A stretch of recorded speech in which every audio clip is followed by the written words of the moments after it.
안녕하세요. 만화 애니메이션 교수 학습법 기말고사 진행하겠습니다. 제가 이번에 진행할 수업은 아이디어는 내가, 스토리는 AI와 함께 4컷 만화를 그리는 수업인데요. 이번에 사용할 AI는 챗GPT입니다.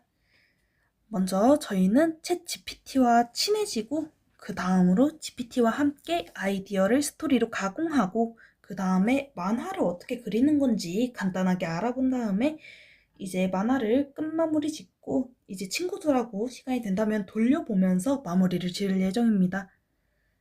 먼저 제 소개를 하자면 저는 이나현이고요.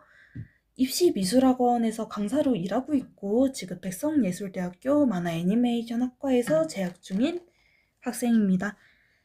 자, 다음으로 저희들은 챗 GPT와 먼저 친해져야 되는데요. 챗 GPT와 수다를 조금 떨면서 이제 GPT한테 성격도 뭐 만들어주고 말투도 만들어주고 하면서 시간을 좀 보낼 예정입니다.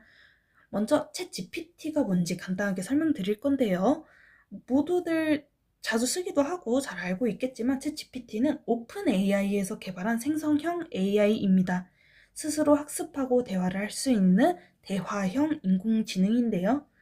뭐 다들 잘 아시는 별명 GPT니 네, 그 친구입니다.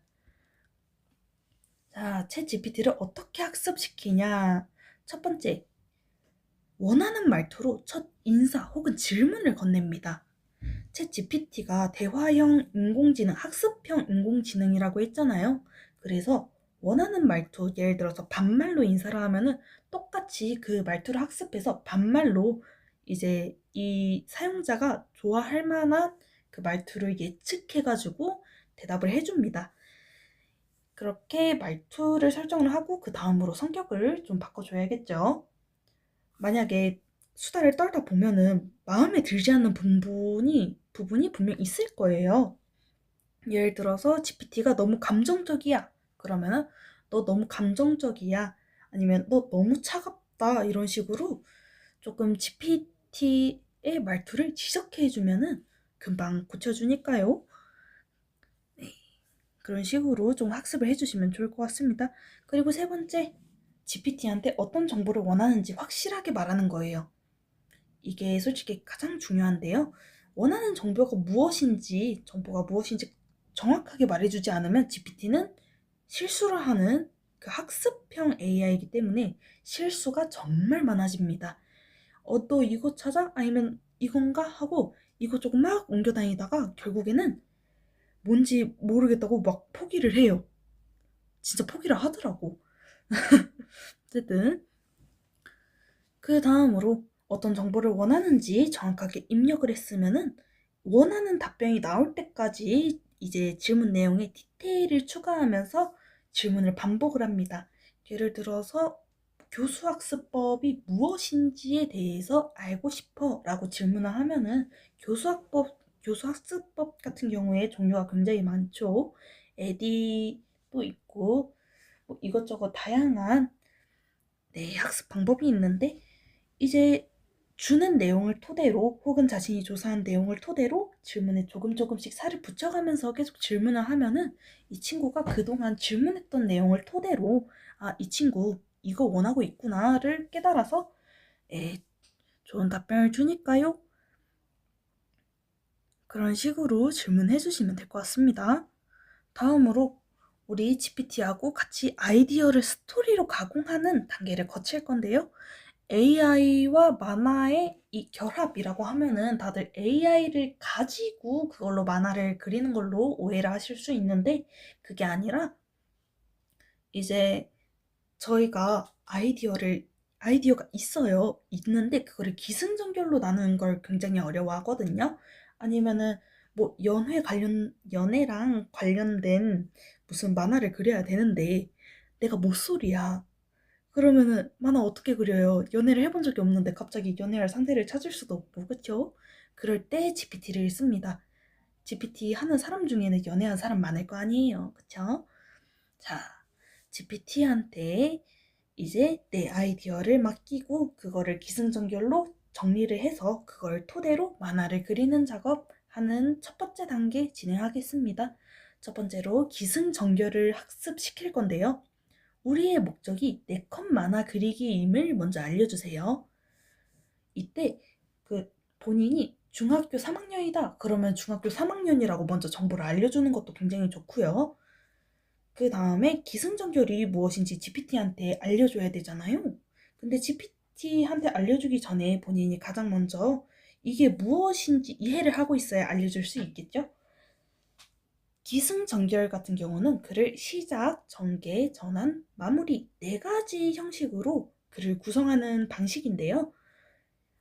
기승전결 방식으로 글 콘티, 그러니까 초안을 짜가지고 그걸로 만화를 그리는 경우가 많습니다. 아니면 산막 구조 같은 것도 있고 방법은 많지만 우리 4컷 만화에서는 기승전결 구조가 가장 사용하기 쉬운 구조입니다. 넘어가서 우리 아이디어를 이제 드디어 입력을 할 겁니다. 아이디어를 예를 들자면 만약에 내가 공포 만화를 그리고 싶어 그러면은 이제 뭐 귀신이 나오는 공포 만화를 그리고 싶어, 여기 이 아이디어를 토대로 뭐 기승전결 스토리를 좀 만들어줘 하면은 애가 알아서 다 뽑아줘요. 만약에 내가 원하는 내용이 따로 있어 그러면은 내가 이런 내용을 원하는데 이거를 끼워서 기승전결 구조를 이제 딱 만들어가지고 나한테 보내줘 라고 하면은 이 친구가 그거를 놓치지 않고 꽉 잡아가지고 이제 만들어서 저희한테 전송을 해줍니다. 이때 본인이 원하는 장르 같이 붙여서 요청을 하면은 굉장히 자세하게 나오고요. 이거는 본인 선택사항이라고 보시면 될 것 같습니다. 그 다음에 GPT가 스토리를 줬어요. 스토리를 줬는데 이제 그게 너무 마음에 안 들어, 너무 유치해 그러면은 우리가 스토리를 보강할 거예요. GPT한테 야, 너 이 부분 너무 유치해 하고 알려주면은 그 부분을 수정해서 다시 보내줍니다. 좀 더 담담한 느낌으로 수정을 해줄게, 아니면은 그 부분을 빼줄게 하면서 새로운 스토리를 써줍니다. 예를 들어서 개그물을 원했는데 너무 서정적인 내용이 나왔을 때 GPT한테 너무 감성적이야, 더 웃기게 만들어줘 하면은 웃긴 버전으로 다시 만들어줍니다. 우리 AI를 좀 갈궈봅시다. 자, 다음으로 넘어가기 전에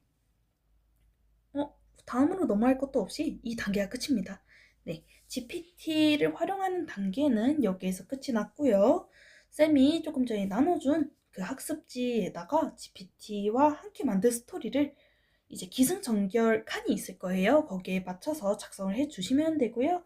GPT와 함께 스토리를 만들고 작성하면서 느꼈던 불편함 혹은 반대로 편했던 점을 작성해 주시면 될 것 같습니다. 여기 오타가 나 있는데 불편했던이 아니라 편했던으로 읽어주시면 감사할 것 같고요.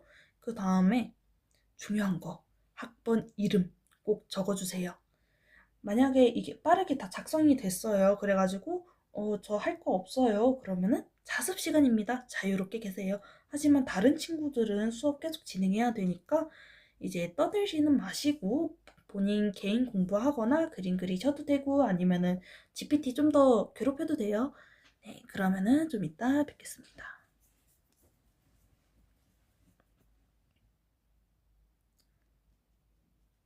네, 이제 만화를 어떻게 그리는 건지 한번 간단하게 설명을 드릴 건데요. 먼저 만화가 뭔지 다들 알고 계시겠죠? 뭐 그리스 로마 신화도 봤고 이집트 신화도 봤을 거고 마법 천자문이었나? 한자 천자문이었나? 뭐 그것도 있을 거고 저희 일상생활에 만화가 굉장히 많잖아요. 그쵸? TV에도 나오고 뭐 책으로도 있고 요즘은 인터넷으로도 볼 수 있고. 네, 그래서 다 아시겠지만 한번 사전적인 의미를 설명을 하자면 과장되거나 익살스러운 그림에 짤막짤막한 글을 넣어 유머나 풍자 또는 일정한 줄거리를 담은 읽을거리를 말해요. 그러니까 그냥 대사가 있는 드라마가 아니라, 드라마는 배우들이 나와서 연기를 하죠. 저희는 그 연기를 손으로 그립니다. 대사가 있는 그림. 그게 만화라고 보시면 될 것 같아요. 예를 들어서 지구의 주인은 고양이다 라는 만화가 있는데요. 이 만화가 카카오 페이지에서 연재 지금 끝났고 지금 기다리면 무료로 많이 보실 수 있어요. 이것도 그 중에 9화에 있는 내용인데 이런 식으로 4컷 만화가 다닥다닥 붙어가지고 여러 개가 있어요. 그래가지고 만약에 4컷 만화 좀 재밌는데 싶으면은 카카오 페이지 같은 거 한번 깔아서 보시는 것도 추천드리겠습니다.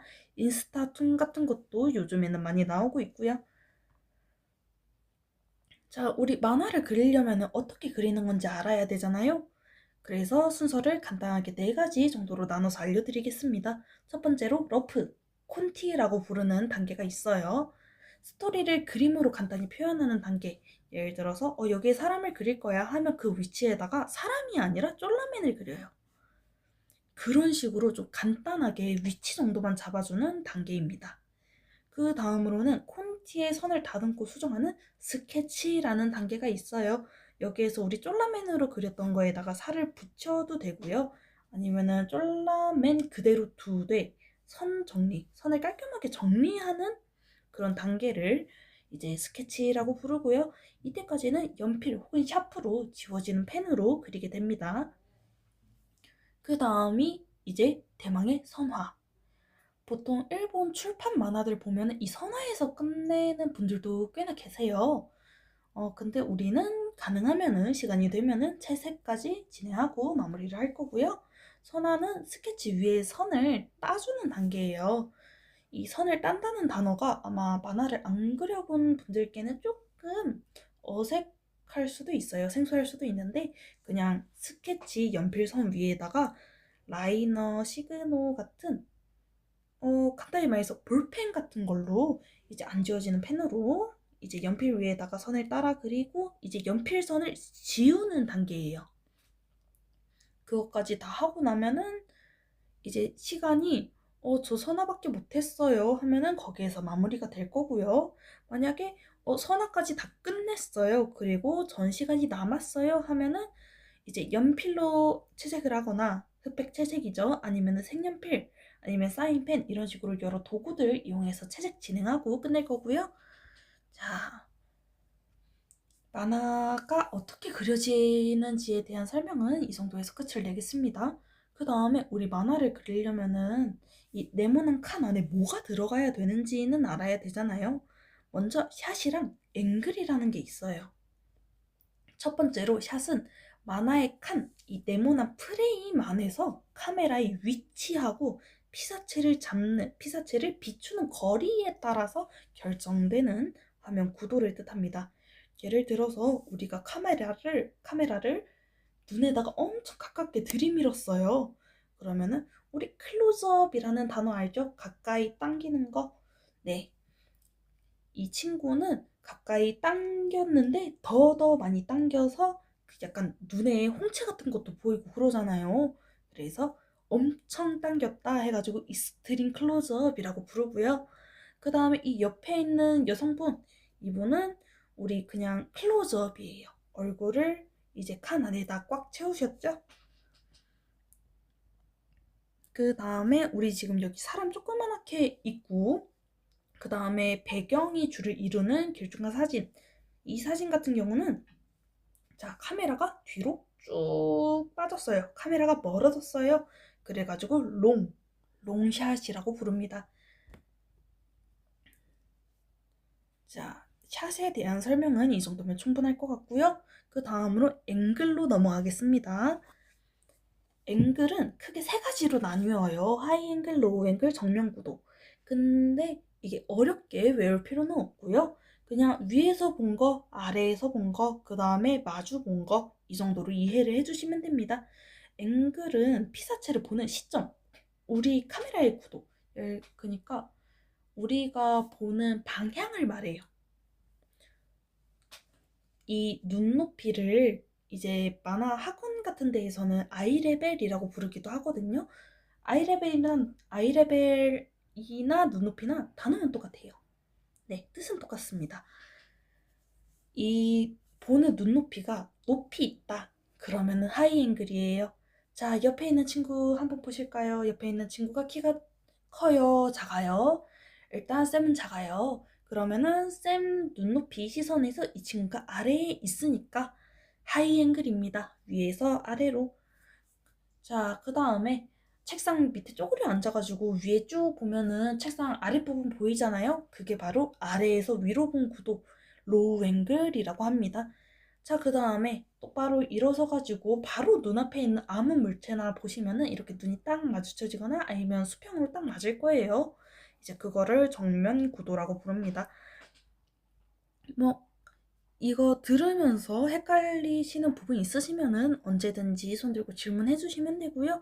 아니면은 뭐 전에 봤던 건데 기억이 안 난다. 그러면 언제든지 보여드릴 수 있고 언제든지 자세하게 설명드릴 수 있으니까 네, 좀 부담 갖지 마시고 이제 마음껏 질문해 주세요. 자, 우리 샷하고 앵글을 배웠잖아요. 그 다음에 연출이라는 게 또 있어요. 이 연출이 되게 어려울 것 같은데 그렇게 어렵지는 않아요. 그냥 연출이라는 거는 이 칸 안에 들어있는 것뿐만 아니라 이 그림을 이루는 모든 것을 뜻하거든요. 그래서 칸의 배치, 말풍선의 배치, 피사체의 배치, 뭐 이것들을 하나하나 다 배치해가지고 이거 컷 하나를 만들잖아요. 지금 여기에 떠있는 이미지 자료가 제가 고등학교 3학년 때 그렸던 만화인데 뭐 자세하게는 안 보여드릴 거예요. 자세하게는 안 보여드릴 건데 지금 여기 보시면은 이런 식으로 약간 뭐 포슬포슬한 게 이제 조그만한 주인공들 너머로 칸 너머로 날아가고 있죠. 이것도 연출입니다. 이 칸을 이루고 있는 그림의 모든 것. 네. 이거를 다른 말로는 레이아웃이라고 불러요. 레이아웃이요. 네. 이제 만화에 대한 설명은 끝이 났습니다. 그동안 수고하셨고요. 이제 만화를 그리기 전에 이 만화에 연출하고 샷 설명을 했었잖아요. 그것들을 쓰는 이유가 크게는 뭐 그림이 눈에 보여야죠. 네, 그것도 있는데 감정을 전달하기 위해서도 있어요. 네, 감정을 전달하기 위해서 쓰는 컷이니만큼 이제 이 연출들이 주로 무엇을 표현할 때 쓰이는지를 알아야 되잖아요. 그래서 잠시 귀시 타임을 가지겠습니다. 자, 이 연출 어디에서 쓰일까요? 클로즈업에서 더더 클로즈업 돼 있고 비는 주룩주룩 내리고 이 친구 눈알이 굉장히 조그매요. 뭔가 겁에 질린 것 같아. 그치? 그 다음에 여기 마지막에 조그만하게 검은색 컷이 있죠. 어쩌다가 암전이 됐을까요? 뭔가 어두운 상황일까요? 자, 이 연출이 어떤 감정을 나타내려고 쓰인 건지 그거를 맞춰주시면 됩니다. 네, 이거는 두려움, 압박감, 공포 이런 감정을 느낄 때 사용이 되고요. 맞추신 분께서는 나와가지고 간식 받아가 주시면 될 것 같습니다. 자, 다음으로 넘어갈게요. 자, 이 연출. 이 연출은 어디에서 쓸까요? 막 엄청 가쁘게 뛰고는 있는데 막 푸익 웃기도 하고 달려나가면서 뭔가 엄청 탁하게 체인 공간도 보여주고 뭔가 안정적이고 자유롭고 재밌죠. 그쵸? 네, 제가 조금 전에 답을 말해버리긴 했는데 잘 캐치하셨을지 모르겠습니다. 이 연출은 자유롭고 즐겁고 기쁜 그런 연출이에요. 자, 우리 지금 보시면 이 친구 뛰면서 막 볼이 상기되어 있고 한 여기까지만 보면 안 웃고 있잖아요. 근데 뭔가 무서워 보이지는 않아요. 그쵸? 그거는 눈썹이 들려있고 눈을 크게 뜨고 있어서 그래요. 만약에 공포심에 무서우면은 이런 식으로 눈이 진짜 조그매져가지고 엄청 이 뭔가 사냥감이 된 듯한 짐승의 눈 같은 거를 가지게 되거든요. 근데 이 친구 같은 경우는 눈이 되게 초롱초롱해요. 네, 그래가지고 이제 좀 안정적이게 뭔가 그냥 놀란 것처럼 보이는 거고요. 그 다음에 여기 옆에 이제 눈썹 찌푸리면서 웃는 것도 있어요. 되게 행복해 보이죠? 여기 친구하고 손잡고 랄랄라 뛰고 있어요. 그래서 정답은 자유로움, 즐거움, 기쁨입니다. 맞추신 분께서는 네, 앞으로 나와가지고 간식 받아가 주시고요. 이제 퀴즈는 여기에서 끝이 났습니다. 네, 들어주셔서 감사하고요. 이제 뭐 질문사항 있거나 아니면 뭐 여기 어려워요, 아니면 이거 못하겠어요, 알려주세요 싶은 부분들 언제든 편하게 나와가지고 질문해 주시면 이제 최대한 열심히 알려드리겠습니다. 자세하게 알려드릴 테니까 부담 없이 나와주시고요. 들어주셔서 감사합니다.